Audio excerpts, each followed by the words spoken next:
আসলে ইউরোপের সকল এম্বাসির কার্যক্রম বাংলাদেশে আমরা কেন চাচ্ছি তার মূল একটা পয়েন্ট হচ্ছে আমি জানাতে চাচ্ছি আমার মাধ্যমে এবং এই সাংবাদিক ভাইদের মাধ্যমে যে এই সরকারের কাছে যে আমাদের যে কোনো ব্যক্তি এই দেশ থেকে ইউরোপের কোনো দেশে যাওয়ার জন্য যদি ফাইল প্রসেস করে তাহলে আমাদের আলটিমেটলি ফিনিশিংটা হয় গিয়ে ইন্ডিয়াতে গিয়ে মিনিমাম 3 থেকে 4 মাস ওয়েট করতে হয়।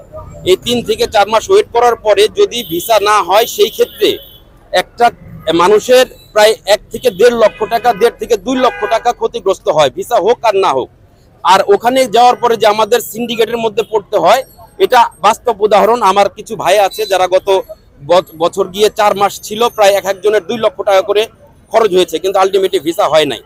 তো এই সব কারণেই কিন্তু আমরা বাংলাদেশে ইউরোপের কার্যক্রম যেন বাংলাদেশে হয় সেই ব্যবস্থার জন্যই আমরা কিন্তু এই সমাবেশ বা এই সম্মেলনের ডাক দিয়েছি, মানববন্ধনের ডাক দিয়েছি। তো এই যে ইন্ডিয়াতে যাওয়ার পরে যে একটা পার্সন 1 লাখ 1.5 লাখ টাকা ওখানে খরচ করে আসতেছে, এই রেমিটেন্সটা কিন্তু বাংলাদেশ থেকে অন্য দেশে চলে আসতেছে। তো এইটা সরকারের কাছে আমাদের আকুল নিবেদন যে এটা যেন খুব করজোরভাবে এটা মানে সমাধান যত দ্রুত সম্ভব যেন সমাধানের ব্যবস্থা করে।